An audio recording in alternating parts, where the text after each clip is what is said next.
항상 듣곤 하는 말인데 이래서 우리 어르신들이 이 말한 거구나 하면서 정신이 번쩍 들 때가 좀 있습니다. 총선을 앞둔 요즘 입에 쓴 약이 몸에 좋다는 말 들을 때 제가 딱 그랬습니다. 그래서 다가온 총선에는 조금이나마 도움이 되기 위해서 입에는 쓰지만 면역력을 키우는 일은 참 이만한 게 없다는 경옥고라는 이름으로 대문을 새로 고쳐 달았습니다. 좋은 말씀 많이 해주시지만 그러면서도 우리 정치 좀 달라지라고 쓴소리 역시 마다하는 두 분, 오늘도 스튜디오에 모셨습니다. 먼저 정호김 전 의원 나오셨습니다. 어서 오십시오. 네, 안녕하세요. 예, 또 신경민 전 의원 오늘도 함께하십니다. 고맙습니다. 네, 안녕하십니까? 네, 자 이렇게 대문을 고쳐다는데 큰 도움 주신 정 의원님께 먼저 질문 드리도록 하겠습니다. 경옥고란 이름을 사실은 정 의원님이 주셨거든요. 윤석열 대통령 얘기부터 좀 하겠습니다. 네. 예, 의원님. 대통령이 18일로 예정이 됐던 독일 순방 등 나흘 앞두고 어제 전격 연기를 했습니다. 대통령실이 그 연기의 배경을 정확하게 밝히지 않아서 대통령실 취재하는 기자들이요 많이 답답해하고 있다고 합니다. 그런 얘기도 들리던데 이거 이례적인 거죠? 네, 이례적인 일이죠. 그리고 이제 과거에도 이런 국빈 방문 예. 또는 공식 방문에 그 연기가 됐던 경우는 상대방 국가 원수가 굉장히 아프다든지 뭐 이런 어떤 그 드라마틱한 상황이 개진돼서 연기하지 않으면 안 되는 상황에서 주로 이제 연기를 하는데 이번에는 총선을 앞두고 순방을 하는 것에 대한 국민 여론에 더해서 민생 중심의 국정 운영에 주력하겠다는 의미다. 예. 그렇게 이제 이야기를 대통령실에서 예. 하는 것 같습니다. 예. 그런데 그러려면 좀 더 일찍이 그러면은 연기를 했더니 나흘 앞두고 그랬다는 거 아니에요? 예. 그리고 제가 국빈 방문 공식 방문과 관련해 갖고 잘 몰라서 그러는 건지 몰라도 만약에 이게 그 여사 문제 때문에 그러는 거라면 예. 대통령 혼자 방문하면 안 되는 건가? 아마 안 되기 때문에 국빈 방문이고 그래서 그랬던 건가? 뭐 여러 가지 추측을 하게 되는데 솔직히 후자는 저의 개인 상상입니다. 예. 지금 대통령실에서 얘기를 안 해주니까 또 네. 그 뭐 어쩔 수 없으니까 그런 예상을 하시는 것도 뭐 많이 이해해 주실 겁니다. 신 의원님. 뭐 잘 아시겠지만 제 경험으로 봐도요. 떠나기 전에 이렇게 대통령 일정이 사흘 전이면은 사실은 미리 준비하는 분들은 떠났을 수도 있고요. 그리고 또 호텔 예약 뭐 기자들도 그렇고 호텔 예약도 있고 다 이럴 텐데 이게 의전이나 뭐 이런 면에서 외교적인 문제는 없을까요? 엄청난 결례죠. 선발 때는 이미 뭐 갔다 왔거나 이 현지에 지금 가 있는 선발대도 있고요. 특히 경호 관련해서는 예. 선발대가 한참 전에 가서 이 클리어런스 미리 다 점검을 하기 때문에 예. 그렇고 이게 지금 또 수행원들도 있지만은 같이 가는 경제사절단도 있고 이래서 아마 엄청난 위약금을 물어야 될 겁니다.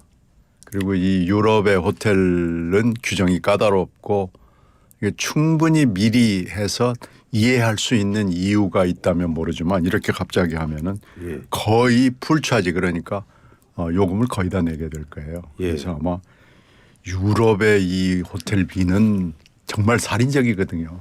조그마한 방 하나에 뭐 엄청난 돈을 내기 때문에 그래서 이건 뭐 계산해 보면 엄청난 일단 경제적인 손해가 있을 거고요. 예. 돌발 변수가 없는 상황에서 그러니까 상대국이건 우리 쪽이건 돌발 변수가 지금 아무것도 없잖아요. 예. 특히 이번에 독일을 가는 것은 수교 140주년 행사이기 때문에 이게 명분이 된 거거든요. 예. 그래서 총선 앞임에도 불구하고 또 유럽 순방이 지금 윤 대통령 취임 이래 너무 잦아요.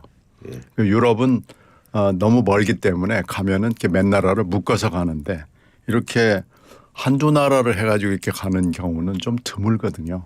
근데 이렇게 지금 유럽 순방이 너무 잦다라는 지적도 있고 특히 총선 앞두고 이 독일 수교 140주년을 명분으로 내세워서 갔는데 지금 아무것도 설명을 하고 그래 이러면은 안 가야지라는 설명이 없거든요.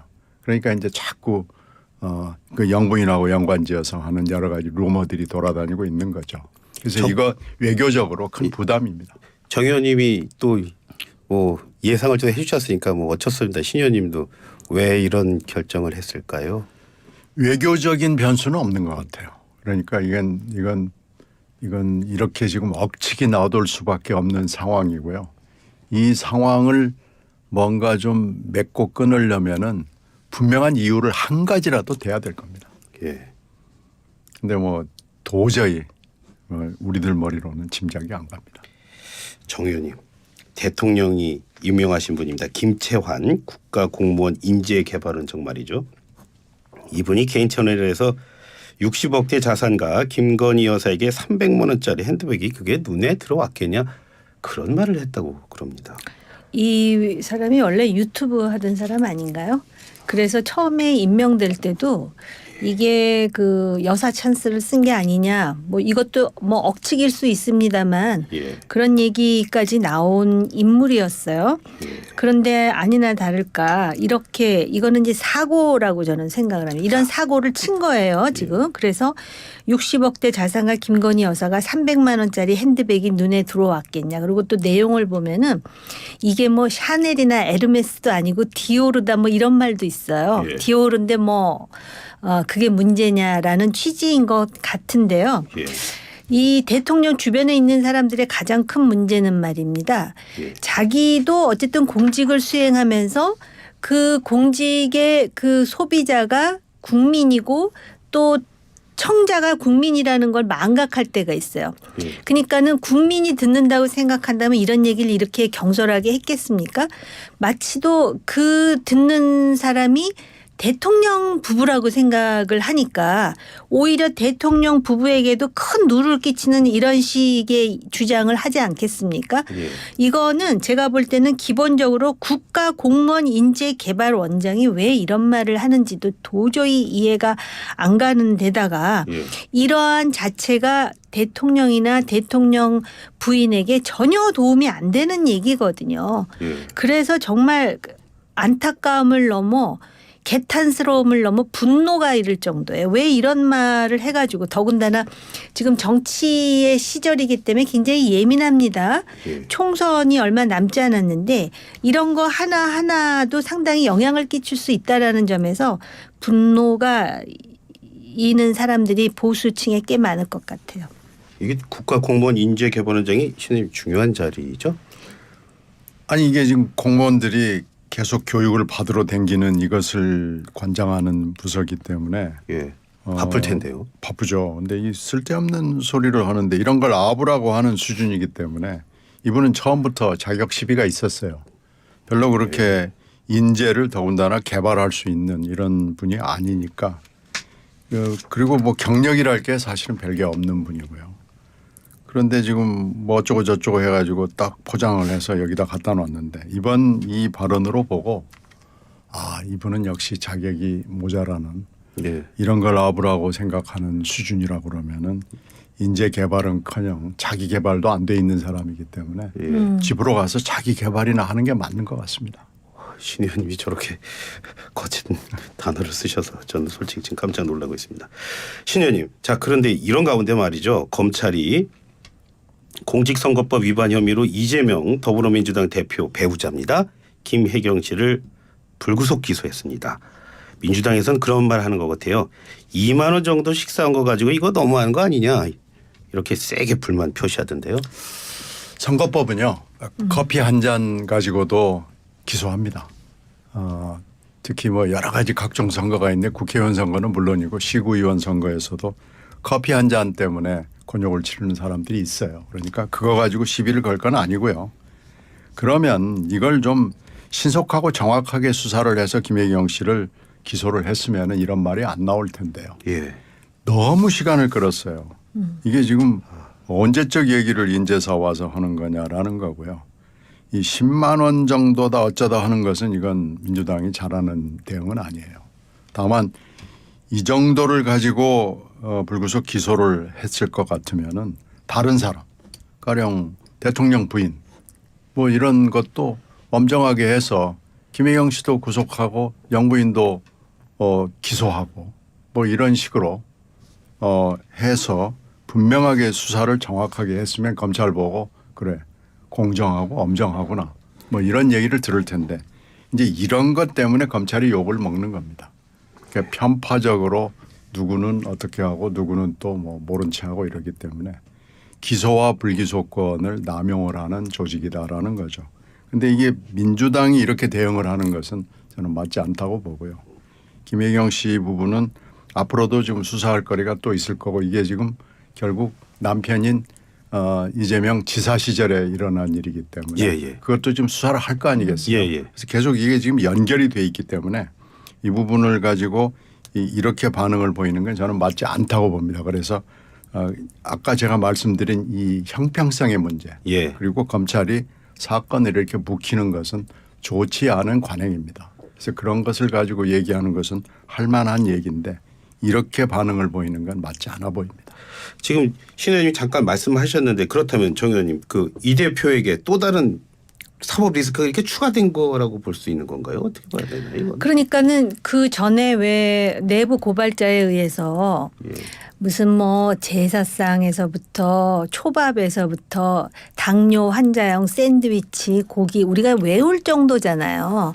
그런 얘기들이 나왔잖아요. 심지어는 그 김혜경 씨의 갱년기 약이었나 뭐 별 얘기가 다 나왔는데 그거는 사실 내부 고발자의 이제 진술이었지 않습니까? 그렇죠. 예. 진술이 녹취된 것이었는데 이번의 경우에는 이제 법인카드로 경기도청 공무원 또는 소속 국회의원 배우자와 밥을 먹었다는 거 아니에요. 예. 그런데 법인카드를 긁은 거라 이겁니다. 예. 이건 분명히 잘못된 거예요. 선거법이 얼마나 엄격한데요. 그렇기 예. 때문에 법대로 처리하는 게 맞는데 사람들이 이제 고개를 갸웃하는 이유 중에 하나가 어쩌면 윤석열 대통령과 한동훈 비대위원장이 과거 검찰에 있을 때의 어떤 그 경력하고도 연결이 되는데 예. 그때 많은 사람들로부터 박수를 받았던 이유가 살아있는 권력에 대해서 법의 잣대를 들이댔다라는 거거든요. 예.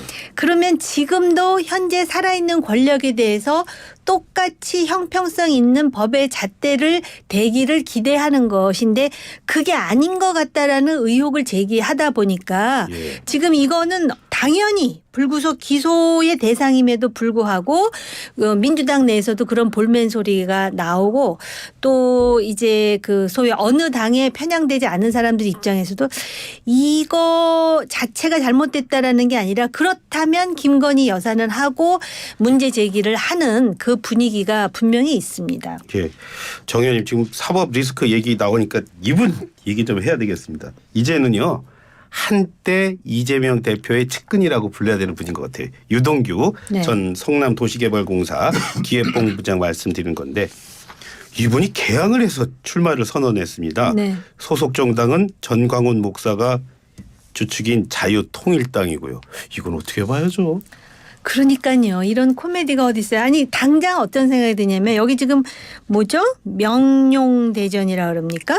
예. 그래서 원희룡과 이재명의 대결 구도가 만들어졌다 했는데 갑자기 그렇죠. 유동규라는 사람이 나와가지고 그것도 정광훈 목사 어떻게 보면은 우리나라 극우 세력의 한 축을 담당한다라고 볼 수 있는 자유통일당에 들어가서 또 그 이재명을 잡으러 들어간다 그랬는데 이재명을 잡는 건지 지금 원희룡을 잡는 건지 좀 헷갈리는 상황이 돼버리고 말았어요. 그래서 정말 그 한국 정치가 이렇게 희화화되는구나. 예. 그러니까 본인이 대장동 사건으로 피의자로 어찌됐든 그 재판을 받은 거잖아요. 기소돼가지고. 예.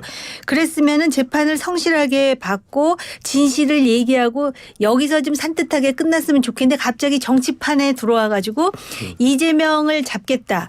근데 이재명을 잡을 수 있는 그릇이 나름 있는 거 아닙니까? 예. 근데 자칫하다가는 오히려 표를 갈라치기 해가지고 이재명의 완승을 지금 목도하게 되는 거 아닌가라는 이 불안감은 분명히 근거 없진 않다 이렇게 생각이 들어요.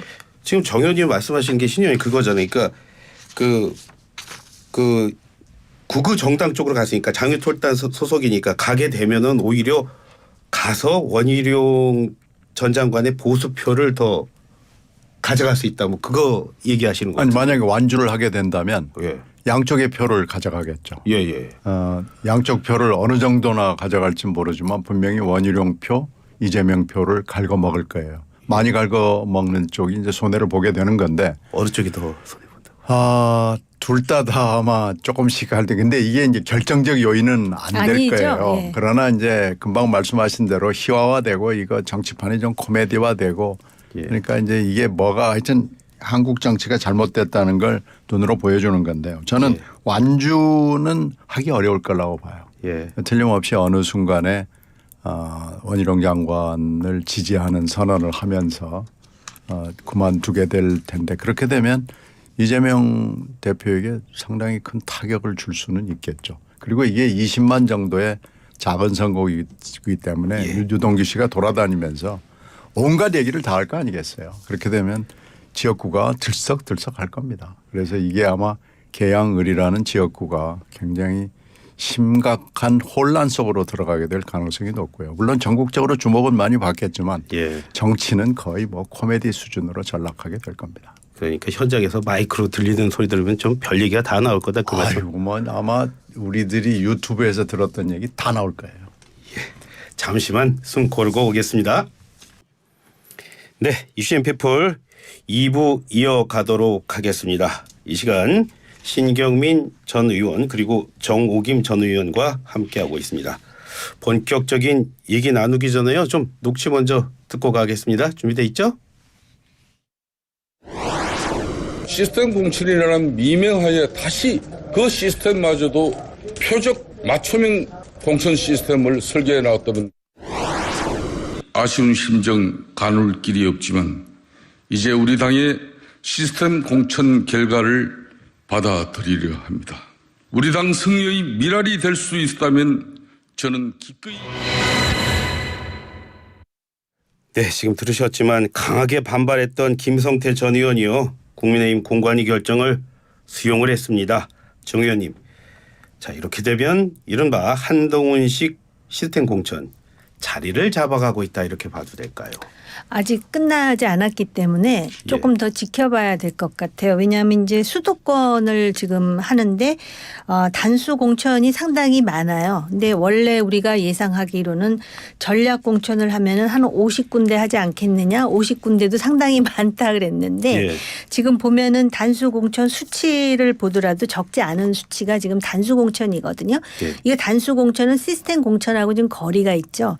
시스템 공천이라고 하는 거는 나름대로 뭐 경선을 포함해 가지고 또 단수로 하더라도 그 공천받은 사람의 그 실력이나 지지도가 월등히 높든지 아니면 기존의 그 후보들이 3번 연속으로 떨어졌든지 뭐 그런 전례가 있어야 되는 건데 지금 그 컴퓨터라이즈된 그런 식의 공식에 맞아서 하는 것인지 그거는 더 지켜봐야 돼. 특히 TK나 PK 지역의 공천이 중요하다라고 생각하고요. 예. 단지 서울과 경기 지역의 경우는 상당히 그 2020년에 성적이 안 좋았기 때문에 예. 되도록이면 빨리 공천자를 이제 발표를 해가지고 적극적으로 선거운동에 임하게 한다라는 취지인 것 같습니다. 신 의원님 그 김 전 의원 수용까지 과정 어떻게 보셨습니까?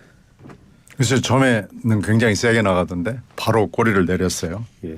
그 사이에 무슨 밝히지 못할 사연이 있겠죠. 근데 처음에 너무 세게 나갔어요. 처음에 여러 가지 사실 김 의원이 실명만 얘기를 안 했지 정치권에 있는 사람들은 그게 뭐 누군지 다 알거든요. 그리고 그 루머가 사실은 굉장히 많이 돌아다녀서 예. 그 사람이 누구누구를 칭하는구나라는 것을 모르는 사람은 아마 여의도에 조금이라도 관심이 있는 사람들은 다 알 수밖에 없는 정도로 김성태 의원이 세게 얘기했거든요. 그래서 김성태 의원이 진짜 이게 막 가자는 건가? 뭐 이런 느낌까지 들었는데 바로 꼬리를 내린 걸로 봐서 엄청난 압박을 받았고 예. 권력의 힘에 눌린 거 아닌가 싶습니다. 비대위원장이 한동훈 비대위원장이 예. 비대위 회의를 하면서 김성태 전 의원에 대해서 당에 기여를 많이 했다. 그러나 시스템 공천이기 때문에 재고할 여지는 없다라는 취지로 예. 상당히 긴 그런 발언을 했고 예. 김성태 전 대표로서는 그걸 이제 받아들이겠다라는 입장이죠. 그러니까는 어떻게 보면은 비대위원장의 입장에서 그래도 명예로운 출구를 만들어줬다라고 긍정적으로 볼 수 있는 부분도 있는 것이고요. 예. 단 이 공천이 누가 주도하느냐에 대해서는 이미 제가 말씀드렸듯이 좀 지켜봐야 되겠다라는 것입니다. 예. 지금 공천 얘기하고 있는데 오전에 말입니다. 여당에서 지금 잠깐 언급해 주셨지만 경기 인천 단수공천자를 신 의원님 발표를 했습니다. 호칭을 생략하겠습니다. 안철수, 박문규, 이수정 비롯해서 안승을 내분 단수공천 받았고요. 이제 특히 개항을 해서는 원희룡 전 장관 단수공천 받아서 이재명 대표와 빅매치 성사 가능성이 커지고 있습니다. 오늘 공천 신 의원님 어떤 점 눈에 띄던가요? 오늘은 되게 이제 이름이 많이 있는 분들 그리고 저 분들은 뭐 어차피 경선을 갈 필요가 없거나 가게 되면은 여러 가지 문제가 오히려 생길 수 있는 분들로 해서 별로 그렇게 크게 논란이 안 될 분들을 중심으로 한 것 같아요. 예. 그러니까 그거부터 지금 공관위원장 내지는 지도부가 빨리빨리 처리를 하고 아마 이게 지금 1막이고요. 예. 2막으로 들어가면 좀 문제가 있는 지역구들이 굉장히 많이 등장을 하게 될 것이기 때문에 예. 지금 초장에도 약간 눈에 띄는 대목이 없지는 않아요. 어떤 이게 왜 이렇게 됐을까? 가령 뭐 송파 같은 경우에는 저는 제 상식으로는 좀 이해가 안 되는 예. 여기는 한번 좀 경선을 붙일 만한 데 아닌가 아니면은 다른 이유를 대거나 뭐 그럴 것 같은데 예. 그냥 바로 결정이 됐더라고요. 예. 뭐 이런 데가 눈에 띄지 않는 건 아닌데 대체로는 그냥 일단은 빨리 선수를 결정하는 게 낫겠다라는 게 지금 1막으로 후다다닥 해치우고 지금 아마 다음 장으로 넘어가게 되면 여러 가지 논란이 되는 곳들이 굉장히 많이 눈에 띄게 될 것 같습니다. 그래서 지금은 뭐라고 평가를 하기에는 좀 이릅니다. 예. 그런데도 보니까 언론은 잘 아시겠지만 언론은 먼저 좀 평가부터 잘 하지 않습니까? 오늘 아침 신문 보니까 어제 서울 단수공천 한 거 보고 뭐 용산 출신 한 명도 포함되지 않았다 이걸 강조한 제목들이 참 많았습니다. 오늘 보니까 전희경 전 비서관 정도 눈에 띄더라고요. 자, 정 의원님 이건 어떻게 봐야죠? 용산 출신들이 주로 TK, PK에서 이제 어떻게 되느냐를 봐야 돼요. 예. 그러니까 서울의 경우는 이제 강남 을에 그 측근 중에 측근이라고 하는 이모 비서관의 경우에 예. 사실은 이 사람이 공천하기 전부터 얘기를 많이 했었어요. 그리고 만약에 그 지역에 공천을 받게 되면 이거는 대통령실 인사다라고 아예 단정 지어질 뻔했었거든요. 예. 그런데 지금 어찌됐든 그런 공천의 모습을 띄게 되면은 얼마나 타격을 받을지 이미 간파하고 있는 거고요. 예. 더군다나 이 공천이 잘못되면 지금 제3당이 문을 확 열어놓고 기다리고 있는 상황 아니겠습니까? 그런데다가 지금 그 특검과 관련해서 재표결이 여전히 남아 있어요. 그렇기 때문에 예. 대통령 거부권을 행사했지만 이 재의결을 어느 시점에 할 것인가에 따라서 그래서 그게 지금 있군요. 예. 그러다 보니까 공천할 때 지금 기존의 의원들에 대해서 굉장히 조심스러워요. 그래서 심지어는 김기현 대표가 다시 그 자리에 공천받을 거라는 이야기까지 나오는 상황이거든요. 예. 그래서 좀 지켜봐야 되고요. 그리고 서울에서 지금 대통령실이나 측근 중에 신청한 사람이 이원모 외에 누가 있을까? 그리고 의정부 갑이라는 지역도 거길 양지로 볼 수 있을까요? 과연 신경민 의원님이 더 잘 아시겠지만 지금 그런 상황이에요. 그렇기 때문에 앞으로 이제 그 피크 절정은 PK 그리고 TK가 절정일 것 같습니다. 전희경 의원 지역구는 민주당한테 좀 좋은 지역구예요. 그래서 용산이라 전희경 의원이 단수공천 받았다라고 얘기하기는 조금 어려울 겁니다. 예. 그러니까 지금 이 수도권은 121석 중에 지금 거의 다 민주당이 지난번에 석권을 했기 때문에 그렇죠. 예. 뭐 이런 몇 군데를 가지고 시비를 걸기는 국힘당 내부에서는 좀 어렵고요. 예. 결국 지금 험지 출마로 해서 PK 지역에서 이게 한 클릭씩 좌로 이동 뭐 우로 이동 했잖아요. 예. 좌우로 이동을 한 것 정도가 지금 어떻게 보면은 국힘당이 할 수 있는 최대한도의 조치고 한계다. 예, 지금부터는 이제 예. 피 튀기는 싸움이 벌어지는 거죠. 아마 그래서 이거 지나고 나면 TKPK 지역 가면 그 TKPK 지역은 전부 다 국힘당 지역이잖아요. 예. 그 따지면 이제 거기는 아마 솔로몬이 와도 별로 해결할 수 있는 방법이 없고 결국은 우수수수 쳐내고 그 마음에 드는 사람을 또 계속 낙하산으로 보내는 아마 그런 대투입 작전이 이루어질 수밖에 없기 때문에 이제 여기서 용산의 힘 같은 것이 드러나고요. 예. 그래서 아마 굉장히 시끄러울 겁니다. 그래서 이 이막으로 예. 소란할 수밖에 없을 거예요. 그러면 이건 이막으로 볼 수 있을까요? 신 의원님 그 인요한 전 혁신위원장 말 많았지 않습니까? 그 국민의힘의 위성정당이라고 할 수 있는 국민의 미래 여기서 공관위원장을 할 수 있다 이런 언론 보도를 봤습니다. 뭐 그럴듯한 얘기예요. 인요한 위원장은 일단은 겉으로는 평가가 좋은 사람이기 때문에 한번 써먹어 볼 수 있을 만한 카드로 계속 있는데 본인이 아마 지역구 출마를 별로 그렇게 선호하지 않는 모양이죠. 그러니까 공천관리위원장직을 이렇게 지금 얘기를 하는 건데 인요한 위원장이 만약에 이걸 받는다 그러면은 두 번째로 굉장히 훌륭한 카드로 써먹을 수 있는 가능성은 물론 있습니다.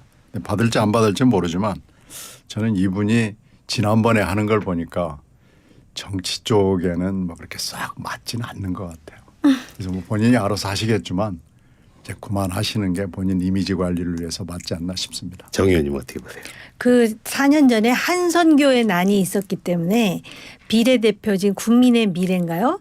그 소위 비례대표를 공천할 때 소위 주도권을 가진 국민의힘과 이 합이 잘 맞아야 된다는 설이 있었어요. 예.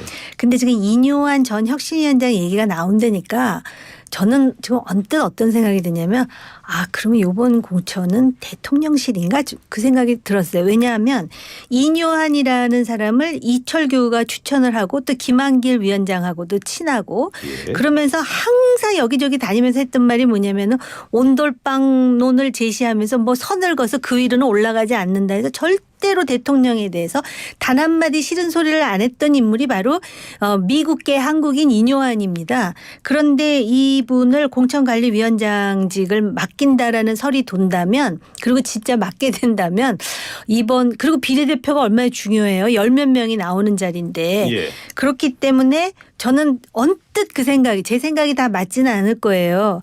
그러나 그런 생각이 들었다는 것이고 만약에 공관위원장직을 맡는다면 본인 스스로 비례대표로 나가면 안 되죠. 공관위원장이라는 게 심판 자리인데 나 심판하면서 선수 1번 자리 줘. 이게 말이 됩니까? 이거 자체도 여론에 썩 좋지는 않을 거예요. 그러니까 아마 정치권에 진입하는 것에 대해서 그렇게 아직까지 큰 뜻은 없다라는 해석도 가능하겠죠. 예.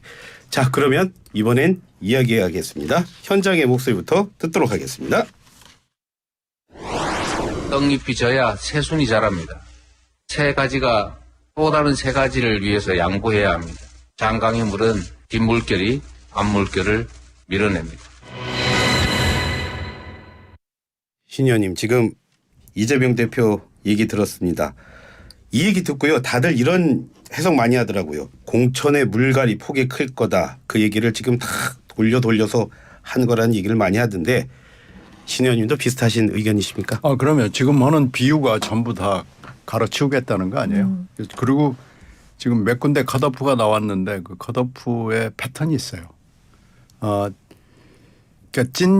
찐명이 있는 지역구에서 강력한 후보가 있으면 그 후보를 날려보냅니다. 컷오프를 통해서 날려보내고 예. 그러니까 약한 후보하고 찐명하고 붙여서 찐명한테 공천을 주는 이게 말하자면 이재명 대표가 그 지도부가 주장하는 시스템 공천이에요.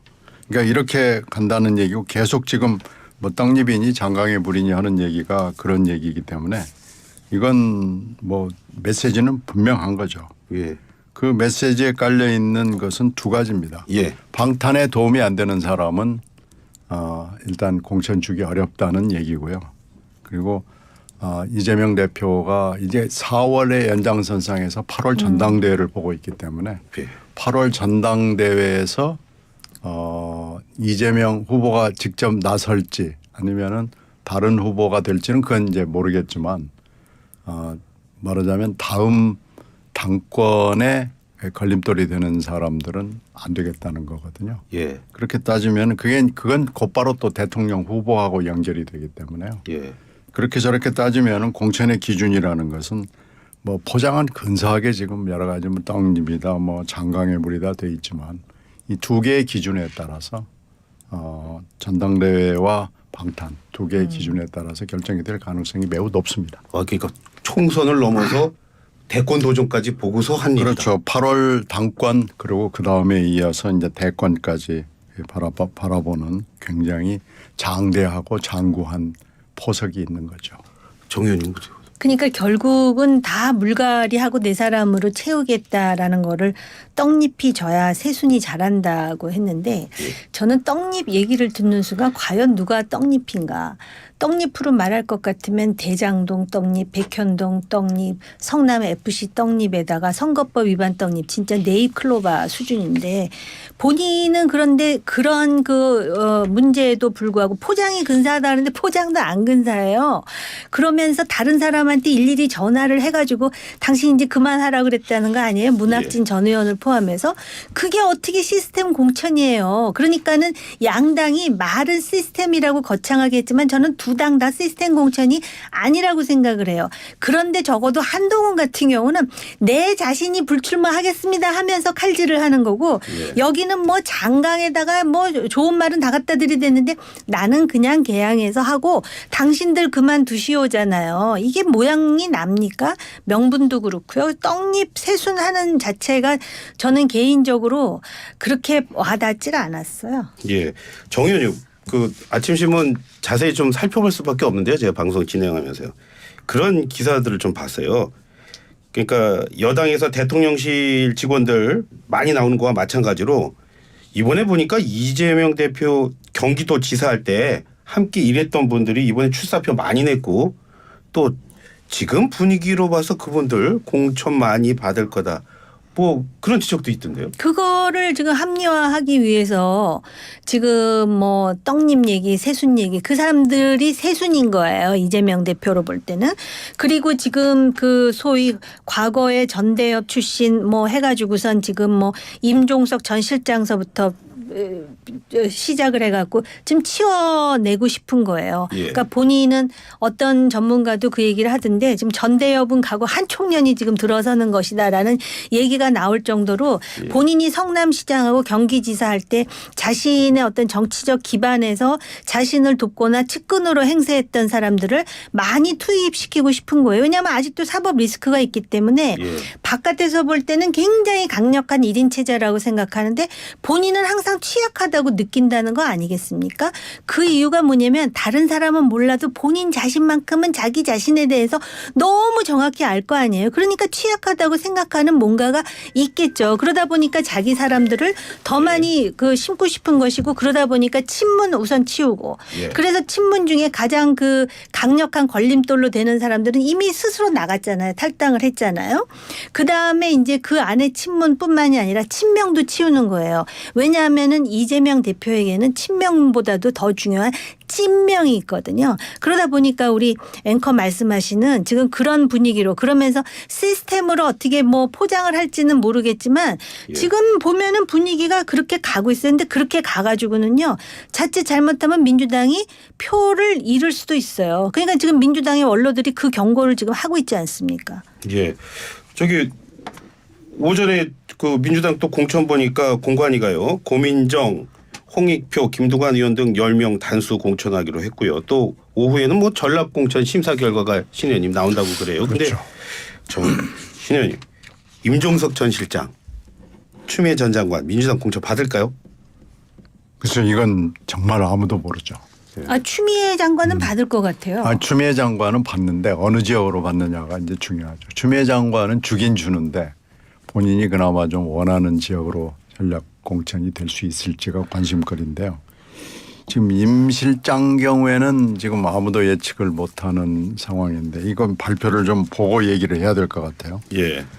근데 지금 임 실장 경우는 사실은 좀 뿌리가 있습니다. 예. 왜 그러냐면은 그 지역의 현역인 홍익표 의원이 서초로 올라갔잖아요. 예. 상당히 오래전에 올라갔고 그 지역에 또 유력한 분이 있어요. 나오려고 했던 분이 있는데 그분도 주저앉혔고 예. 그런데 현역이 옮겨간 지역은 또 전략공천 지역으로 묶어버렸단 말이에요.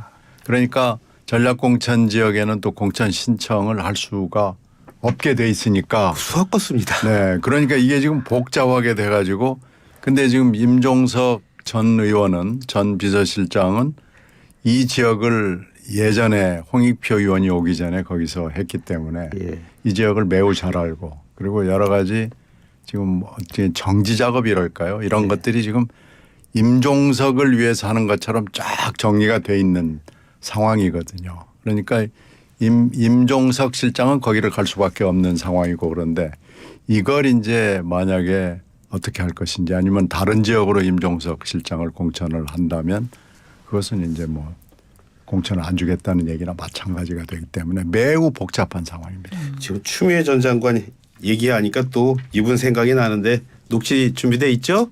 예, 녹취 듣고 가겠습니다.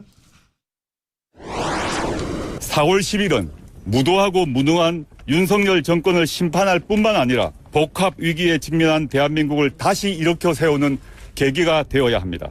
민주당보다 더 강하게 싸우는 정당을 만들고자 합니다. 그런 과정에서 당연히 민주당과 협력할 것입니다. 비례대표 정당 문제는 지금 고민할 사안은 아니다 생각이 들고. 정 의원님, 조국 전 법무장관 창당 선언 어떻게 보셨습니까? 그건 뭐 예상했던 거 아니겠습니까? 그리고 2심에서 유죄를 선고받자 결국은 뭐 정치로 명예를 회복하겠다고 하면서 지금 튀어나온 거기 때문에 결국 열린민주당 시즌2로 가겠다라는 입장이고 열린민주당의 구성원들이 아마 조국 그 전 장관 지지자들이 꽤 많을 것 같아요. 예. 그래서 지금 그런 형태로 하고 지금 사람들은 뭘 의심하냐면 지금은 민주당이 거리를 두고 있지만 결국 선거가 끝났는데 지금 그 조국 신당에서 금배지가 나오면 결국 또 합칠 것이다라고까지 지금 예측하는 상황이고 예. 이 부분과 관련해서 지금 한동훈 위원장은 봐라 준연동형 그런 선거제를 만드니까 조국 같은 사람이 나와서 지금 당선되는 그런 현상을 우리가 목도하고 있지 않느냐 이렇게 비판을 하는 것인데 제가 볼 때는 그런 비례 정당을 만들면 워낙 팬덤이 두터워 가지고 될 수 있다고 생각하니까 하는 거겠죠. 예. 신 의원님 뭐 제3지대 얘기 잠깐씩 나오니까 말씀드리면 오늘 이준석 대표가요. 네. 통합개혁신당의 주류 시각은 기존 개혁신당 당원들 생각이라는 그런 말 했고요. 유호정 전 의원 영입은 뭐 사상 정책이 마음에 들어서가 아니다. 뭐 이런 말 했더라고요. 이 말 듣고 섭섭한 분들 많지 않을까요? 그래서 지금 이준석 대표의 그 원래 개혁신당 쪽의 반발이 굉장히 심합니다. 예. 그래서 새로운 미래 쪽의 반발은 뭐 비교할 수 없을 정도로 크기 때문에 이해는 합니다. 이 반발을 일단 설득을 해야 되기 때문에 그러니까 뭐 약간씩 뭐 조금 어긋나는 표현이 있다고 하더라도 그걸 가지고 일일이 얘기를 하고 트집을 잡고 할 필요는 저는 없다고 봅니다. 예. 시간 있으면 더 듣고 싶은데 오늘 여기서 줄이겠습니다. 고맙습니다. 네, 고맙습니다. 감사합니다. 예. 지금까지 신경민 전 의원 그리고 정국임 전 의원과 함께했습니다.